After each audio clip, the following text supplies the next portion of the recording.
The artillery barrage was so intense that the U.S. commandos dived into foxholes for protection, emerging covered in flying dirt and debris to fire back at a column of tanks advancing under the heavy shelling. It was the opening salvo in a nearly 4-hour assault in February by around 500 pro-Syrian government forces, including Russian mercenaries, that threatened to inflame already simmering tensions between Washington and Moscow. In the end, 200 to 300 of the attacking fighters were killed. The others retreated under merciless airstrikes from the U.S., returning later to retrieve their battlefield dead. None of the Americans at the small outpost in eastern Syria, about 40 by the end of the firefight, were harmed. The details of the 7th of February firefight were gleaned from interviews and documents newly obtained by the New York Times. They provide the Pentagon's first public on-the-ground accounting of one of the single bloodiest battles the U.S. military has faced in Syria since deploying to fight the ISIS. The firefight was described by the Pentagon as an act of self-defense against the junta pro-Syrian government forces. In interviews, U.S. military officials said they had watched, with dread, hundreds of approaching rival troops, vehicles and artillery pieces in the week leading up to the attack. The prospect of Russian military forces and U.S. troops colliding has long been feared as the Cold War adversaries take opposing sides in Syria's 7-year civil war. At worst, officials and experts have said, it could plunge both countries into bloody conflict. And at a minimum, squaring off in crowded battlefields has added to heightened tensions between Russia and the U.S. as they each seek to exert influence in the Middle East. Commanders of the rival militaries had long steered clear of the other by speaking through often used deconfliction telephone lines. In the days leading up to the attack, and on opposite sides of the Euphrates River, Russia and the U.S. were backing separate offensives against the ISIS in Syria's oil-rich Deir el-Zor province, which borders Iraq.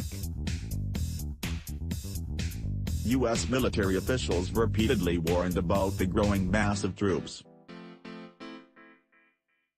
But Russian military officials said they had no control over the fighters assembling near the river, even though U.S. surveillance equipment monitoring radio transmissions have revealed the ground force was speaking in Russian.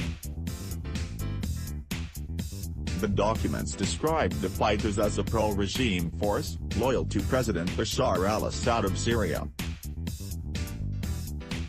It included some Syrian government soldiers and militias, but U.S. military and intelligence officials have said a majority were private Russian paramilitary mercenaries, and most likely a part of the Wagner Group, a company often used by the Kremlin to carry out objectives that officials do not want to be connected to the Russian government. The Russian High Command in Syria assured us it was not their people, Defense Secretary Jim Mattis told senators in testimony last month. He said he directed General Joseph F. Dunford Jr., chairman of the Joint Chiefs of Staff, for the force, then, to be annihilated. And it was. The day began with little hint of the battle that was about to unfold.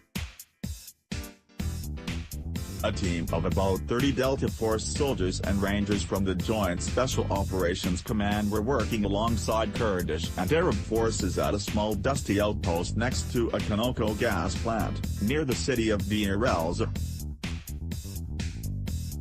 Roughly 20 miles away, at a base known as a mission support site, a team of Green Berets and a platoon of infantry marines stared at their computer screens, watching drone feeds and passing information to the Americans at the gas plant about the gathering fighters. At 3 p.m. the Syrian force began edging towards the Conoco plant. By early evening, more than 500 troops and 27 vehicles, including tanks and armored personnel carriers, Tatamast. In the U.S. Air Operations Center at Al Udeid Air Base in Qatar, and at the Pentagon, confounded military officers and intelligence analysts watched the scene unfold. Commanders briefed pilots and ground crews. Aircraft across the region were placed on alert, military officials said.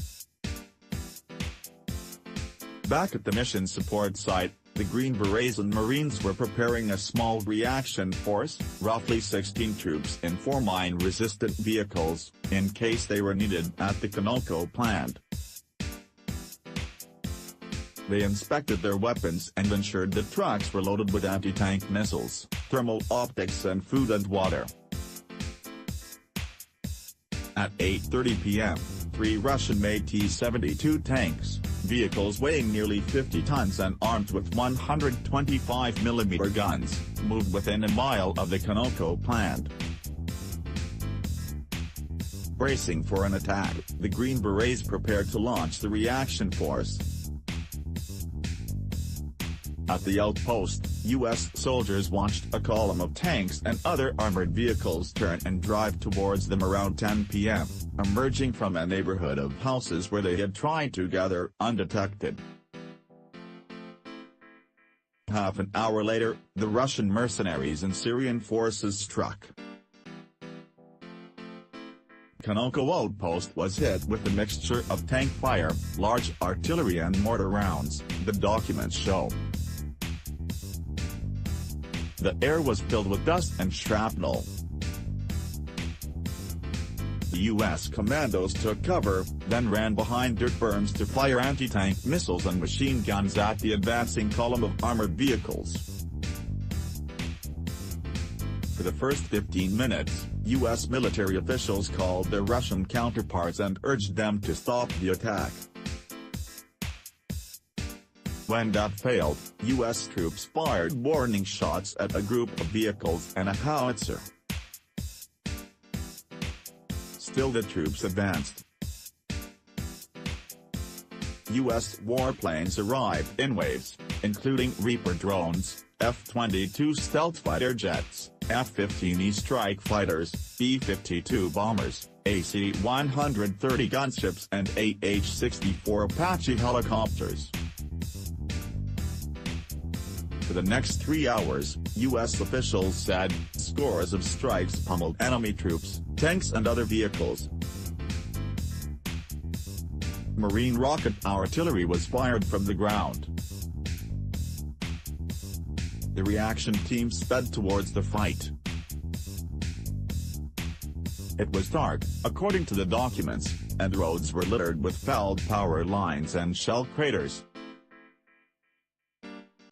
The 20-mile drive was made all the more difficult since the trucks did not turn on their headlights, relying solely on thermal imaging cameras to navigate.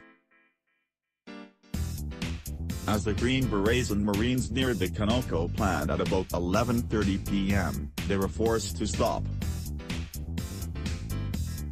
The barrage of artillery was too dangerous to drive through until airstrikes silenced the enemy's howitzers and tanks. At the plant, the commandos were pinned down by enemy artillery and burning through ammunition. Flashes from tank muzzles, anti-aircraft weapons and machine guns lit up the air. At 1 a.m., with the artillery fire dwindling, the team of Marines and Green Berets pulled up to the Conoco outpost and began firing. By then, some of the U.S. warplanes had returned to base, low on either fuel or ammunition. The U.S. troops on the ground, now roughly 40 in all, braced their defenses as the mercenaries left their vehicles and headed towards the outpost on foot.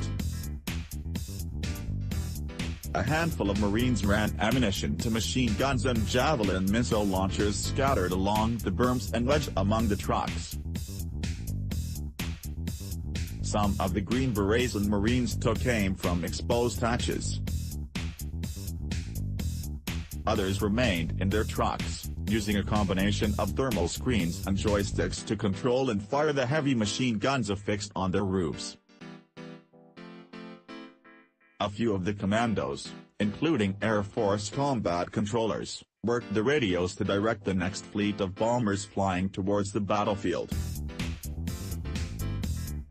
At least one Marine exposed himself to incoming fire as he used the missile guidance computer to find targets' locations and pass them on to the commandos calling in the air strikes. An hour later, the enemy fighters had started to retreat and the U.S. troops stopped firing. From their outpost, the commandos watched the mercenaries and Syrian fighters return to collect their dead. The small team of U.S. troops was not harmed. One allied Syrian fighter was wounded. The number of casualties from the 7th of February fight is in dispute. Initially, Russian officials said only 4 Russian citizens, but perhaps dozens more, were killed. A Syrian officer said around 100 Syrian soldiers had died. Documents obtained by the Times estimated 200 to 300 of the pro-regime force were killed.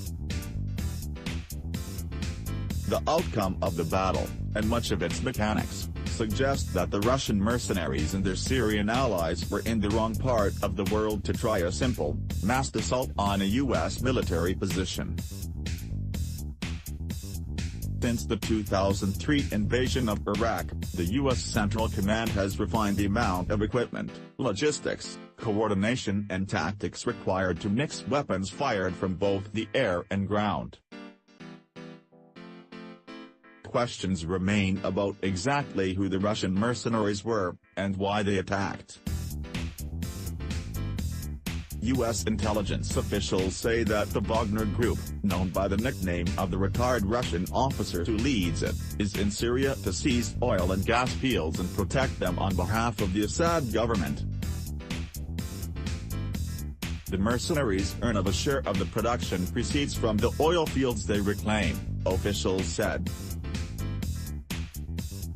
The mercenaries loosely coordinate with the Russian military in Syria, although Wagner's leaders have reportedly received awards in the Kremlin, and its mercenaries are trained at the Russian Defense Ministry's bases.